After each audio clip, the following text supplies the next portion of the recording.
Televizija vam daruje najljepše trenutke.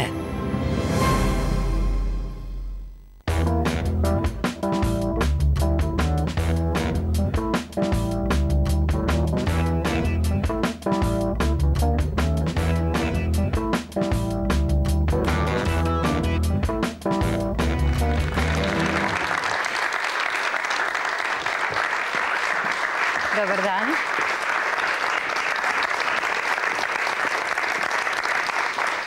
Dobar vam dan. Može li čovjek sretno živjeti sam sa sobom ili su nam neprestano potrebni poticaji poput recimo pokazivanja na špici ili šopinga? Danas udahnite malo friškog planinskog zraka jer vas vodimo u život u izolaciji. Moj prvi današnji gost jedan je od najpoznatijih stanovnika Istre, a skriva se u jednom malom mjestu koje se zove slično kao i on, Maružini. Molim vas, pozdravite ma kega drugega nego Edija Maružina.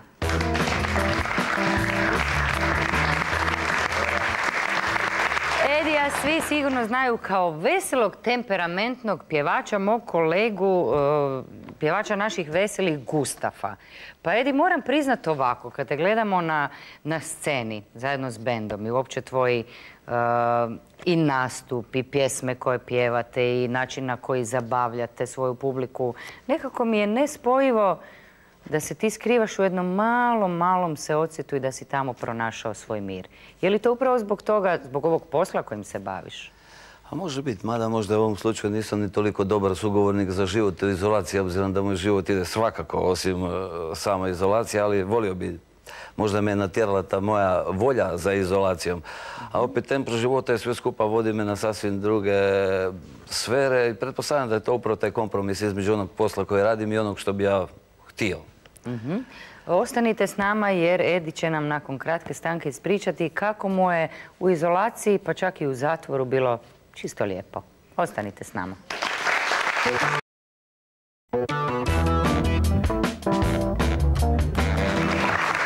S nama je danas Edi Maružin iz Gustafa. Je li Edi teško na ime?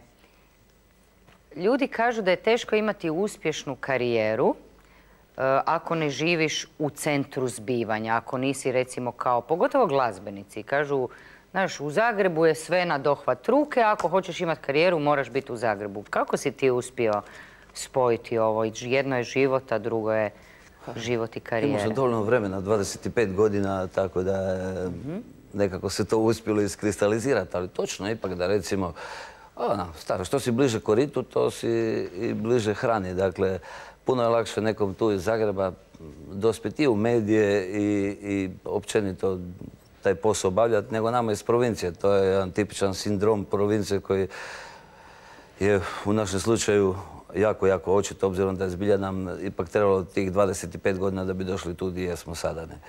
Dobro, ti si živio, koliko znam, i u Rijeci, i u Zagrebu, i u Puli kratko vrijeme? Da, u Puli sam proveo praktički svoje djetinjstvo, studije sam proveo u Rijeci, nešto par mjeseci, 4-5 mjeseci u Zagrebu, tako da nekog iskustva urbanog i posjedujem. Međutim, da budem iskren, nakon Zagreba sve je meni išlo, najprije sam se vratio natrag u Pulu, pa onda iz Pule u Vodnjan, iz Vodnjana u Maružine, a ako budem iz Maružine kamo otiću samo na neku štanciju još manju gdje se bijelim putem stiže. Dobro, kakav je život, Edi, u Maružinima? Koje su možda dobre, a koje loše strane? A pazi, moj život u Maružini... Za početak, koliko je to mjesto, Maružini? Pa ima recimo 50-ak duša, otprilike, ne. To je malo mjestance blizu Kanfanara. A kako je? Pazi, na moju žalost, ja tamo ipak relativno malo vremena provodim, osim što spavam, obzirom da me dinamika posla dosta tjera naokolo, tako da moj život u tim Maružinima svodi se ili na moj rad, nazovimo to komponiranje, vježbu, nešto malo se volim zabavljati po mom vrtu, po dvorištu, nešto stalno se prčka, zida se volim raditi koliko god stigne, međutim, nažalost, ponavljam, nemam baš toliko puno vremena za se posvećivati samom sebi. Nadam se da ću skoro u penziju, pa ću onda moći više. Čekaj malo, ne pretjeruj. Dobro, kakvi su, kad uspoređuješ ljudi u tako malim mjestima? A ljudi, ko ljudi, pazi, ovisi o njima, samima ne ovisi zato što su iz malog mjesta, nego... Dobro, kakav je odnos, recimo, tebe i njih? I njih? Pa, nažalost, za sada je još uvijek dosta krhk, obzirom da ja kroz te Maružine, odnosno kroz njih, samo projurim u jednom smjeru i u drugom. Bude pip, pip, tut, tut, bog, čao. Tu i tamo se zadržim sa susjedama, najbližima u kratkoj priči, ali velim ti, nažalost, ja ipak ne provodim tamo dnevnog vremena toliko, više manje spavam ili radim. Tako da sa tim mojim sumještanima još uvijek, suseljanima, još uvijek nisam razvio neki svakodnevni život, neke zabave. Nadam se uskoro da ću početi na te njihove zabave odlaziti. Ne ideš na kavicu kod susjede? Pa lago bi kad bi rekao da da. Dobro, čujem da se spremate čak Gustav i pripremiti, uvježbati, snimiti ploču baš u Maružinima. Ploču, čuj mene, CD. Tamo imamo naš prostor, našu vježbaonicu, da to tako nazovem, koju smo sad malo i opremili da bude mali studio i pretpostavljam da ako bude sve krenulo tim pravim tijekom, da ćemo tamo i osnovne baze za naš novi materijal snimiti. Naravno, to je jedan proces koji traje i nikad ne možeš sad reći da će to biti definitivno tako, možemo se predomisliti, ali jedan rad u takvom ambijentu pruža dosta slobode, dosta nekih olakotnih okolnosti. Znaš šta, radiš kao da si doma. Pa jesi doma. Da, ali evo, to je trebalo biti smiješno. Dobro, spomenula sam u početku jednu drugu vrstu izolacije, naime neko kraće vrijeme si stvarno proveo, kako bi rekli, iza rešetaka. Pa nije bilo ni toliko kratko, ne, mislim, a nije ni dugo, eto. Bio sam 14 mjeseci suđen, 8 mjeseci sam bio iza rešetaka. Sva moja sjećanja na to, osim možda nekom kratkom periodu previkavanja, su izrazito pozitivna.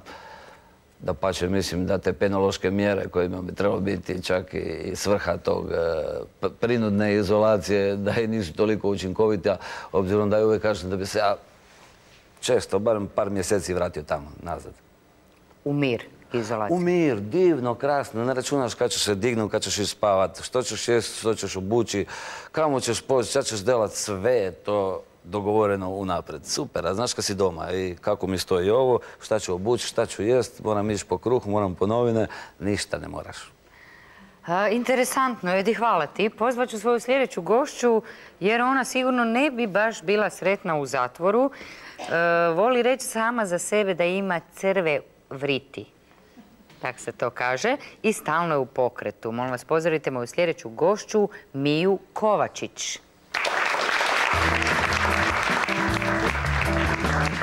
Mija je voditeljica na MTV Adria i vjerujte, kažu za nju da je tipičan primjerak svoje generacije.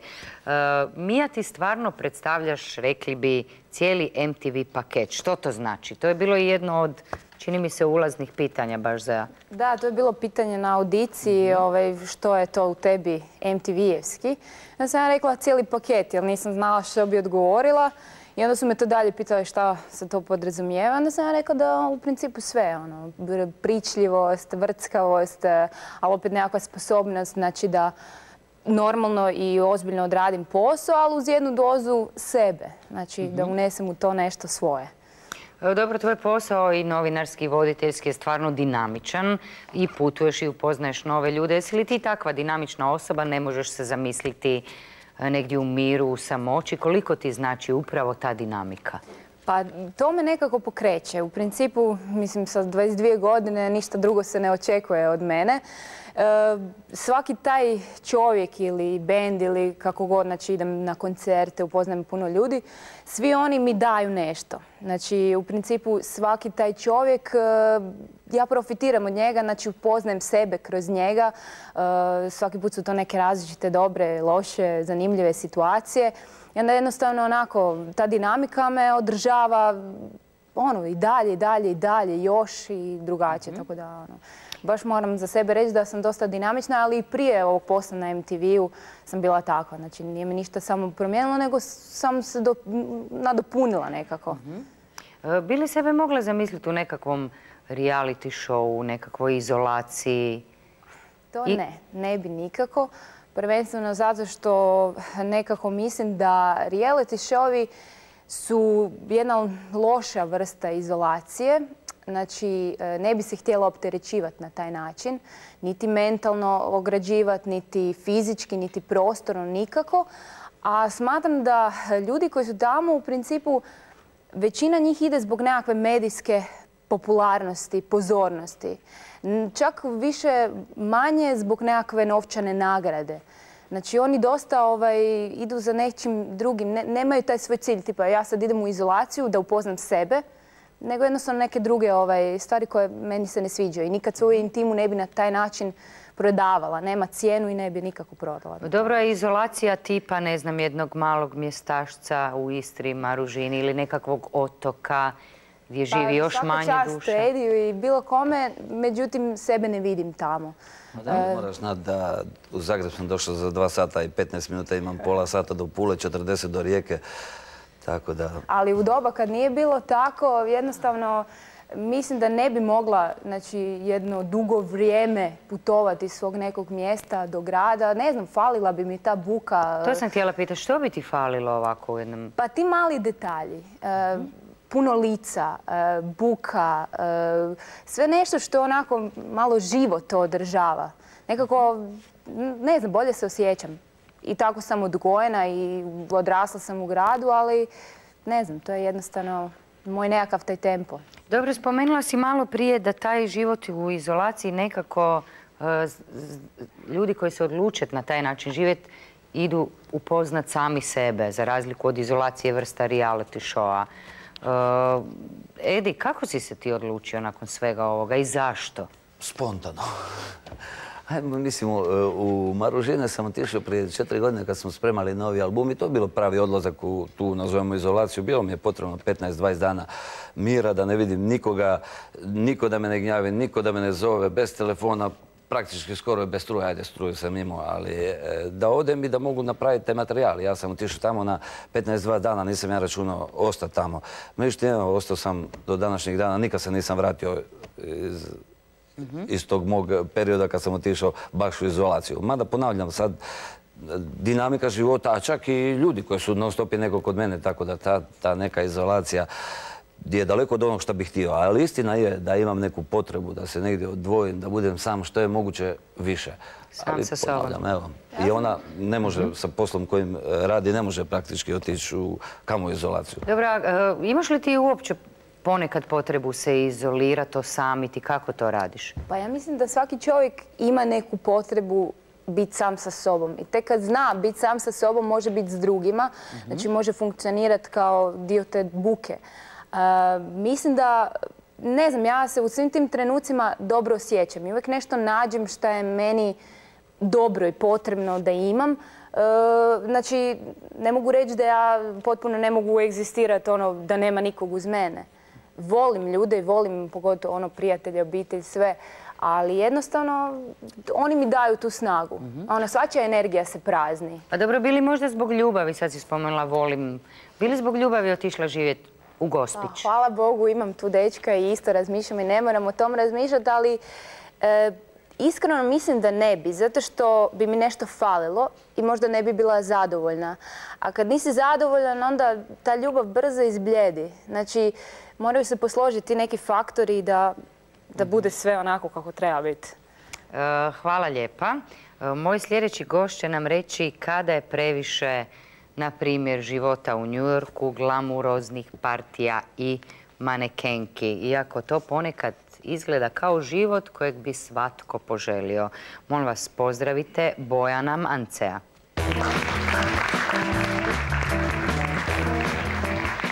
Bojan je upravo proživio to sve o čemu mnogi sanjaju. Od suradnje s Lupinom, obećane Amerike, pa na kraju do života u kući bez struje i bez vode.